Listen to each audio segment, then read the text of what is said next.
Today is the fourth Thursday in July of this year. I've had some dinner and have settled in to look within and see what might be right to put onto this page. Now, starting a new part 7 is like stopping to consider the divine in a commonplace. The play of light, the sumptuous curve, the beautiful composition. When we stop to consider the elegant or beautiful serenity of our ordinary environs, we'll see a place, a space, among spaces, our unique space. So, you're one of the intellectual writers. You should be able to make your own habitat a place where you can feel at home. Not just a place to subsist, or to merely pay dues. I would say that, if I'm going to find truth and beauty, I should do this in my own home environment. Not just in the natural world.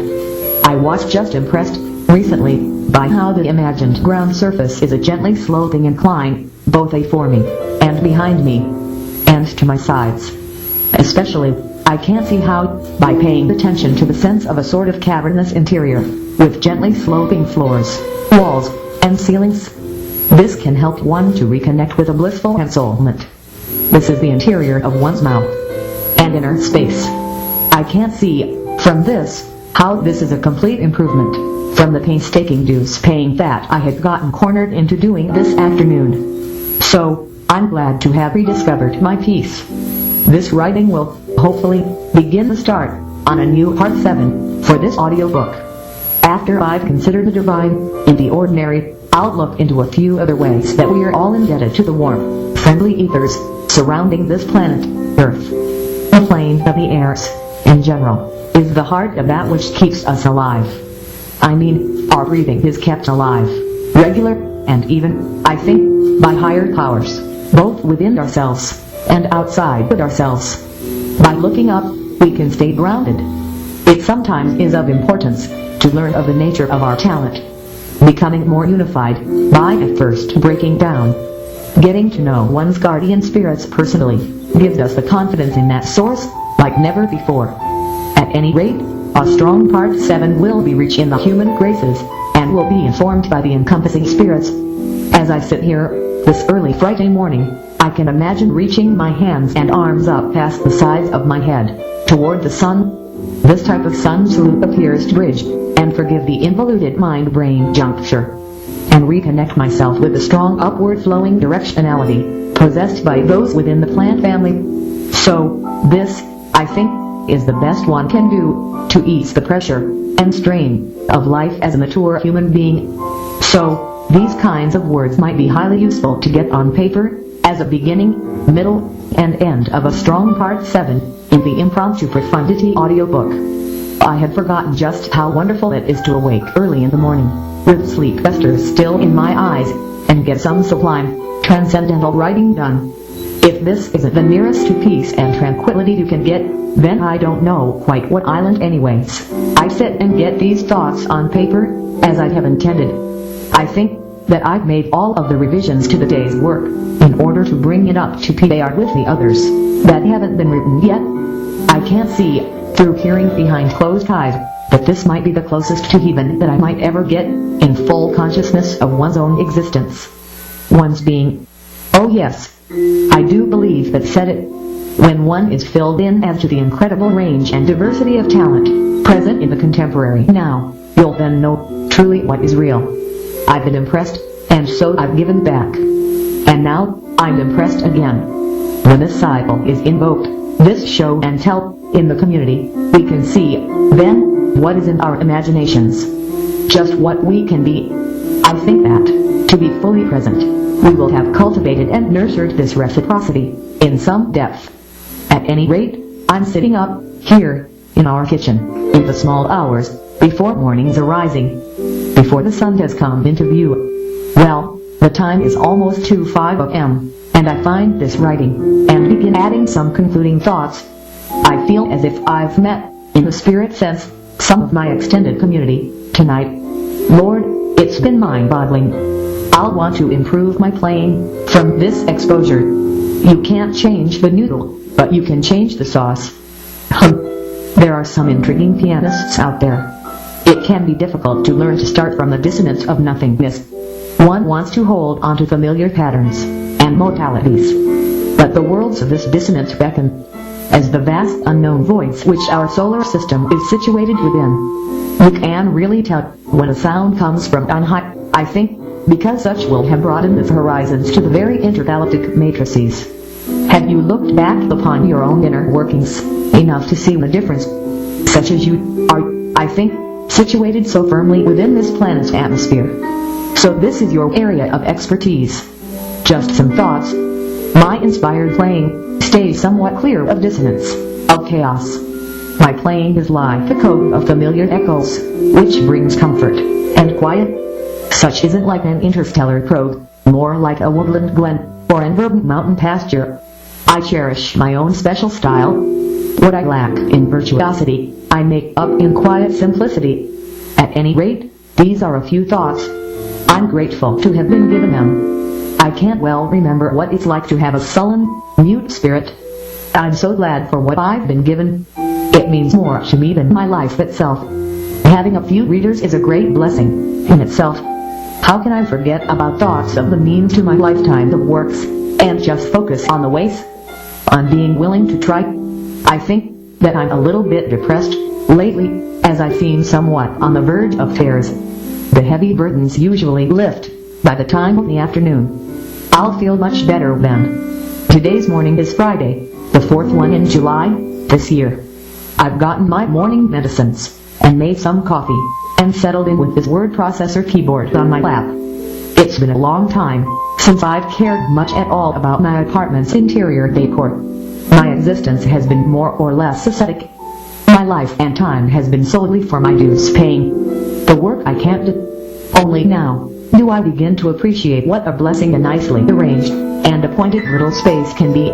I think that the last time I cared much about interior decoration was before my group home years ever began. I haven't cared much about ambience or the way pictures are arranged on the walls since before my first suicide attempt. I've been robbed twice, and so I came to build and look for properties of the intellectual sort. If I can build equity for more future life value, then that's my main concern. I've really grown to like the latest keyboard album again. I guess that I'll always be recreating this sort of effect. I can't tell right now that there's something just on my mind. I'll have to try for a more foolproof design. I know that these are useless tears, trying to sabotage my career. At any rate, I really think that my heart, my everything, is in so many small businesses, and many listeners, who also run a small office space. In so many ways, any solvent household is like a small business. One's heart and soul is wrapped up in keeping the intactness of the ordinary day. Older people, seniors, only want to keep their freedoms, their liberties, and be left to manage their own affairs. My heart has whipped my seniors so much. Just in how you have to watch your own health slowly decay. I think it's a fantastic voyage. Life is like an unbelievable odyssey. Well, this about sums up my mood this morning, and I also seem to be holding back tears. I want to bring hope and joy into lives, like some of the other pianists and keyboardists and guitarists do. I can't see how you can come up with a magical effect in music, with art, incorporating keyboard sounds, organ solos. But some of the rock and rollers won't be able to just let go into a parlor organ sound. It's not cool enough. But to me, I can't listen to it for the performances and the audiophile sound quality, the authenticity of the instrument effects. Here, too, it helps me to get into writing these thoughts, as this is bringing me a little affirmation or confirmation in a world where it's so very difficult to show appreciation towards music and video artists, for fear of upsetting the perfect, undisturbed Sylvan scene. But you can show appreciation, I guess, if you're not the only one to like it. At any rate, some of the ones I've liked in the recent few weeks have been my own husband, or wife, my own daddy, or mommy. I can't tell you how hard it is when the one who pounds your drums gives up the ghost. So, I'm nursing some silent tears, some unspoken grief. I'm telling myself that I have my easy chair, but that's about all I have. Some coffee and Splenda. And I have some corn chips. They can take that away from me. Well, I guess that they could, if they incarcerated me. But I haven't done anything. Well, know what I'm glad for more than anything? My good ties with my family. My dad and mom, and my sisters. That's all we really got in life. Our family. I mean, the smart device can be very useful, if it's hooked up just right. But, it's just a piece of metal and plastic. Such can't replace those who hold our hands in our living years. That's where our strength comes from. In case you didn't know. Well, our skies this morning are high, hazy clouds. We've got pretty much all sunshine for the next 4 or 5 days, except for a little thunder and wind possible each afternoon. 30 or 40% chance of showers. It's hot right now, but only getting up into the upper 80s. Well, I guess that some of us who are in the mental health care system, some of the muses, are just hard to follow, in general. Always staying in some trouble, is just too typical. If it's not I had too much coffee or tea, then it's I slept through my medicine, or it's I'm guilty of a crime of some kind in fantasy. But, when it comes to my in-between hours, when I'm working or reading, or just taking in some good music, I remain entirely contented and happy for 2-3 hours solid, some stretches, and then I prove to myself that I can hustle, and push the piano album through. Even if it's not virtuosity, it's a place to hitch the wagon. Well, these thoughts appear to be coming to some logical conclusions. Now, I'll wrap them up, and put in with the others, and send along your way. All for now, Greg. Tilda. Well, I got some writing done 4 days ago, on the 26th. Yes, I got half of an essay finished, and somehow managed to delete it entirely. It seemed as if my arch nemesis was working against me. Almost as if the time period from the 26th through to the 29th was a mini-apocalypse, complete with a terrible tsunami on the 29th. But, although I lost some writing, the tsunami was a false alarm, which I think that the whole world is relieved and glad about. The scientists predicted it wrongly. Well, anyway, that's how it goes sometimes. I seem to spend most of my time, as another writer has expressed it, running from something far worse than what I actually face. When, in actuality, I managed to get a nice little artwork composite done, and even made a short video about it. But the writing I had done back on the 26th, all gone.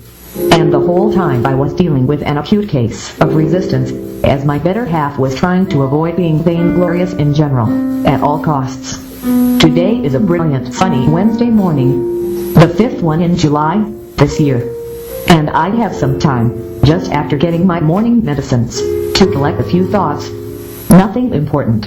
These are just the first notions which enter my mind, upon opening my word processor and keyboard this morning. I believe that the unspoken ordinary in my life gets pretty profound sometimes. So, if I don't make some notes along the way, I'll wind up experiencing more than my share of trouble, with absolutely no record or accounting being made of such expenditure. So, this is why I write. I would recommend such way to anyone. When your thoughts get to be gigantic, and it requires all of your patience and attention span just to have them, well, then, you should write them down. I wonder how many books have been written in this manner. Some of us are beset with the sense that we are in the grips of too much attachment to suffering, and that this attachment affects the 6 cognitive sense faculties. Such as this is just one of the ways that I experience pain into each life. Some rain, this is the excuse the pain uses for physically exhausting us, and, for some of us, making us feel like we've got to resort to extra measures just to retain and keep our sanity. I think that struggling to keep my sanity is the main problem I experience daily. As I'm not in any pain to speak of, I seem to only suffer as the real or imagined behavior of others in my group tries to take advantage of and exploit my conscious mind's inherent no boundaries predicament. We are in agreement that there are at least 2 kinds of beings, one of which being hostile and pesky, such as weeds in the garden would be, for the gardener, and therefore amounting to a complete waste of time in dealing with. But, we tell ourselves that living inherently contains both good and bad experiences. I've myself found I don't know how to do an artistic expression, like an artwork, without there being both good and bad future tidings contained within it. I have an artist's eye. I see beauty and possibility in the commonplace. But, back in the year 1999, I was diagnosed with a killer migraines. Whether this is something amounting to bargaining with nature, or brokering with my quality time, for the best all-around possible future outcome, if you'll see such as a necessary part of living as a published artist-writer in a vast contemporary world, you'll adapt to such better. Why would there be such pain in the visual cognitive spatial mind sphere? Probably this, when it happens, is an early warning, such as an adrenal agent, telling us to annotate the problem, or the symptom, and keep our eyes open onto the ever-changing greater world. As written before, the reason that hostile agents repeatedly cross the cellular boundary, or semi-permeable membrane, would be, as in an adrenal chemical, when there is a hostile agent in the environment of a larger organism. Through annotating such thoughts, we'll have record of how it was such a morning as this one, when I underwent a psychic attack, at such and such a time, thereby theoretically being able to anticipate the malady, or encroachment, in the larger organism's environment. Such might have been a poisonous snake, or a venomous spider. You see, the way we necessarily have to use in living with these no-boundary sorts of minds. At any rate, by taking the necessary action, such as moving quick, to avoid a predator, you can avoid being affected by the aggressor. He or she will cease to be a problem. When we looked upon the larger organism, the ecology, or biome, the geologic region, or the atmospheric strata, and solved to our satisfaction what the various and many factors and developments in the greater organism that might have been in the first place. What really transpired, one may never know, until we can look into the recent data about our ever-changing local or non-local natural universe. I like to think of man-made problems, many of them, as having natural origins. Many man-made problems, I think, amount to his or her diet disagreeing with him. Why, if we could only lessen our impacts upon the natural world, by reforming, and carefully watching our ranching, and farming industries, if we could learn to grow our meat in factory laboratories, then, the biggest worries and issues facing mankind, as we are, I think would tend to dissolve, to evaporate. Because most of my problems come from the nature being on my back, or otherwise from my blaming myself, because I'm so involved in my carnivorous diet. Well, these are just some thoughts. I'm very averse to a lot of trouble, which is way worse than what I actually face. I think this is because my mind becomes, as it has now, the crucible, and a gauntlet, or a narrow strait of psychic phenomena. Until I can get these giant ideas down on paper, and finalized, getting an article finished, is like setting another stone into the wall, or foundation, of a home I'm building. If you realize that you're a builder, in the basic sense, and that you're trying to chart the perilous path, in a non-traditional way, as in modernistic contemporary writer or musician, then you can expect to encounter resistance. But, when we can know how the pain we feel, as intense as it may be, can't really be any worse than was the Savior's pain, as he carried his cross to Calvary, so many centuries ago. This might be a message from a pastor's workbench, so to speak. So this good has filtered into my mind this morning, and I've gotten it down, quick enough to capture the gist of what it was saying. Well, these ideas seem to be arriving upon their logical, natural conclusions now, so I'll wrap them up and add in with the others. All for now, Greg. Till that I approach the empty page, thinking how very blessed I am to have a willing spirit and a working smart device to get these ideas down on paper. The fates have smiled on me. Today is the morning of the last day in July this year, and I'm sitting in our dining area waiting to get my medicine, and I can use the time constructively to start the third article for this 7th part of my Impromptu Profundity audiobook. I think that this is just what distinguishes me, and joins me with the others in my group. This willingness to be applied to a greater purpose. All good things can flow from love of God, and respect for His purposes. Having started some writing, will give my mind a central focus for the in-between times today. In the mindless idle whiles, when real talents are ignored and neglected, it's crucial to find some higher purpose. This is what having a good writer's voice can be. At any rate, this morning we've got partly cloudy skies, the sun covered by low white haze, and occasional showers. We're expecting it to be like this through the remainder of the week. At any rate, I'm looking back on recent work, artistically, and thinking of the nature of the effort required to put such work through to completion. I guess, if you'll think of your art bench as equating to a job that you can do well, if you try, maybe the exertion won't seem so great. I think of it as being like, if the ancient ones can make anything good out of a disabled person's life, then that's going to be a good thing. Many of these strong minds are going unutilized. This, when simple tools, appliances, and instruments can allow a life of purpose. I think that a disabled person is doing good if he can make real work to stick and be effective in the modern world. Then this is an ability that many would envy. Our sun is coming back out. However, our temperatures are somewhat lower than they have been being recently. This will allow for outdoor ongoings, such as yard work, sunbathing, and picnics. We've just gotten back from our store trip to get some essentials, and I've got more than 2 hours before I got to go get my dinner. I'll spend at least some of the time working along on this writing. At any rate, criticizing the work of others is easy to do. What takes work is developing world-building technology, knowing that there will always be some who will criticize. Following the Spirit's calling is one of the central challenges of mankind. I know that such has given my life purpose and meaning, especially as I'm able to move out of older modalities into my newer, more contemporary artistic directions. I'm not the first to see how highly effective music has some things in common with street acrobats. At any rate, I sit and get these thoughts down onto this blank media. I'm listening to an avant-garde stream of consciousness pianists playing in this live, recorded concert.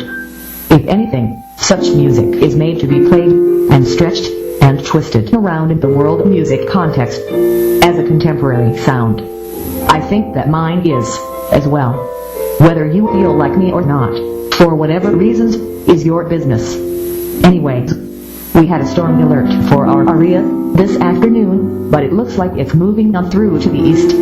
Well, we've already moved into the middle, or late summer, as we're in August. Now, our heat is only a little less than last week's was, the upper 80s, rather than the upper 90s. At any rate, this morning is a sunny Friday, the first one in this calendar period.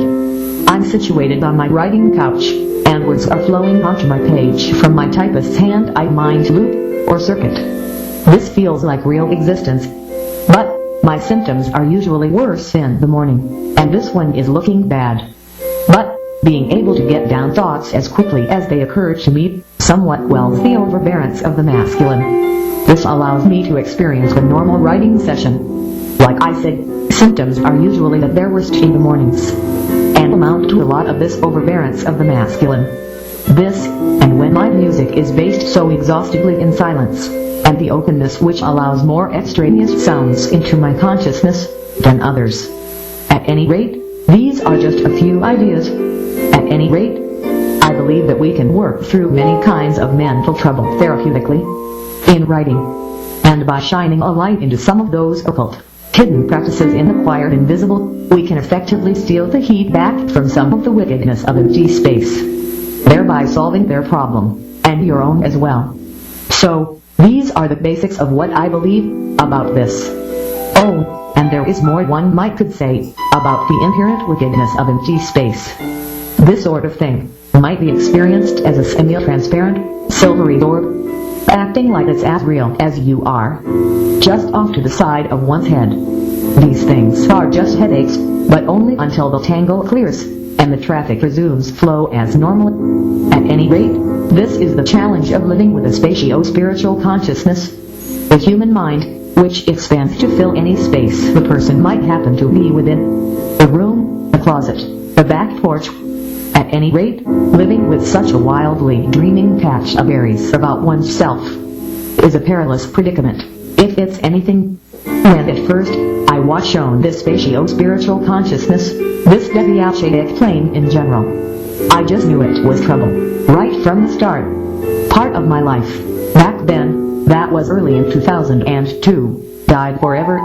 My wild sense of expansive personal liberty, and the mysteries of poetry, were laid open for me, and I knew that I would need some extra help from then on. So, it was such a pity that a life so strong became so afflicted in those years that he turned the knife on himself.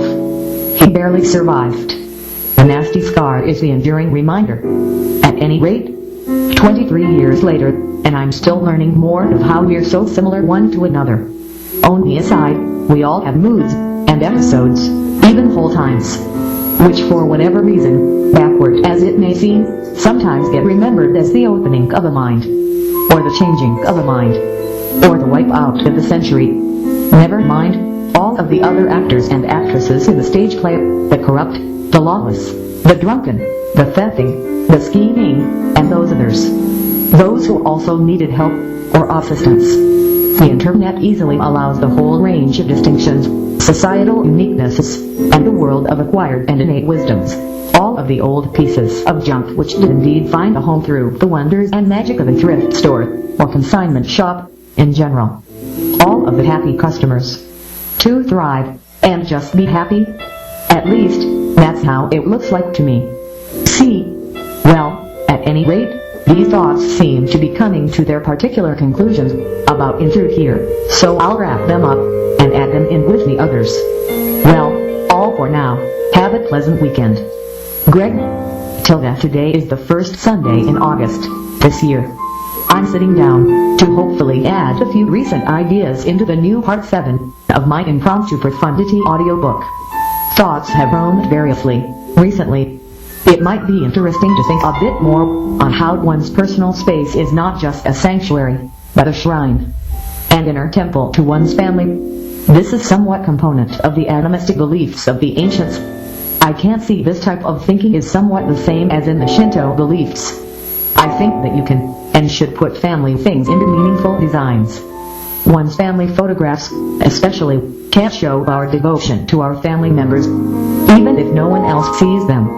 With our careful observances, based around that which we hold dear, we can always exhibit our best wishes for our family. There's no right or wrong way to decorate, only how if something, the memento, is important to us, we'll arrange such reverently. This can always demonstrate our best wishes by putting family portraits in prominent, central locations. When things go properly for us, we'll go knowing we played our part. At least we'll have this going forth. I've sat down on this low couch with some CDR records and my handheld optical Victrola.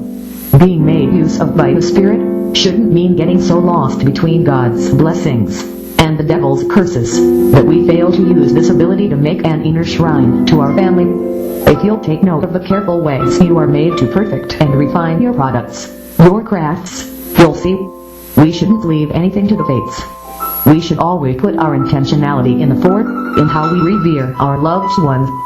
In our photographic archiving, especially, it can be hard to grasp that our own love and good intentions might make a difference, as we sometimes doubt the power of spirit.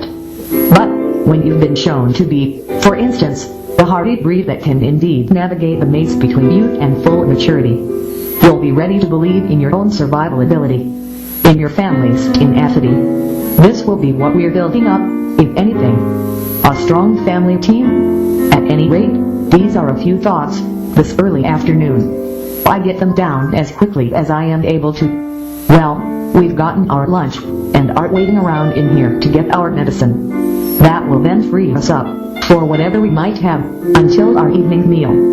We only know, above all, to be patient. I'll be glad to come through the experience. Having gotten some strong visual art done last week, I put myself somewhat ahead of my time. Anytime you have something good to show for the time pass, this is preferable, in my opinion, to just nothing. At any rate, it's later, now, at our evening medicine, and I'm putting the few thoughts onto my page. Now, after some sleep, and I feel woke and early. Today is the first Monday in August, this year. I sit thinking over this recent writing. I think it's interesting that I've reappraised these thoughts, and am wondering just how that they can be brought up to standard with the rest of this writing. I'm not always very sure where my thoughts are going. I guess that, in general, I should have a stronger idea to build around. but at the moment, I'm just getting down a few jazz-like riffs, as a musician would, and staying receptive to the subtly changing directions of my spirit. My mind is sometimes a bit amorphic, and I just want to look for any definite direction, or trend. It's not very clear what ideas would be best right now, as my mind seems to be somewhat spacier than usual. You would think that this present frame of mind is vacuous and empty, or that I'm just devoid of thought, or dumb. In actuality, however, this type of conscious union, I think, is a highly advanced form of communion. My thoughts have somewhat been impressed with the uniqueness of the ideas within this article, and I'm just watchful, and somewhat considering how that such can be integrated best into my recent book. I think that it's something, how my ideas are prominently around thoughts of my family. Maybe you could understand this better, if you see, how we live with the spirits of our families past. Our afterlife, for those who've gone before, is a place within, and our imaginations are frequented by the vital spirits of our ancestors. As said earlier, I think that this is a Shinto concept. Having or being shown pictures of one's grandparents will definitely lend particular recognizable attributes onto some of our closest, most personal thoughts.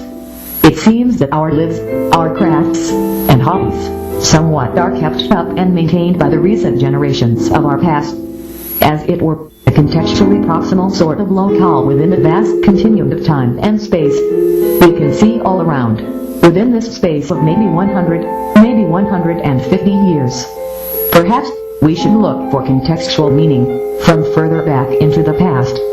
Our great-grandparents, for instance, such as that would be around 200 or more years to the past. Of course, to the unenlightened, these words will seem dull and lifeless, until one is allowed into the inner communion of spiritual presences within ourselves. We'll be in an isolated kind of exile. It's hard to imagine some kind of place such as that, but for some people, such is reality. For these people, there might be no inner bliss or joy, unless it comes through self-medicating with anything they can ingest. Our enlightened selves don't really need to alter or change the way we feel much, but the simple caffeinated drinks, which we enjoy, we feel, bring us closer to a state of forgetfulness. Only, if we had to go completely without our sacraments, would we really appreciate just how meaningful they are to ourselves. I'm grateful to have mine own, and wouldn't want to go without. If this line of thinking is just too humbling for ourselves, maybe we should think about lessening our caffeine intake. We just don't want to be wholly reliant upon such a drug. At any rate, just some ideas. Well, I've somewhat pondered over this article, whether I could bring it into the right shape that it needs to be in, and whether I could distill my spacey thoughts enough to find its inner meanings, to really get the gist of the time into such. I believe that I've gotten this article nearly completed by now. I think that it only needs refining and perfecting to bring it to completion. At any rate, I'll see what ideas might wish to be included towards the end of such, and bring it to a logical conclusion. Our skies are overcast, and a cold air mass has moved in. The temperature won't much get out of the 70s today, so a noticeable foretaste of autumn this morning. At any rate, I'll wrap this writing up and send along your way now. All for now, Greg.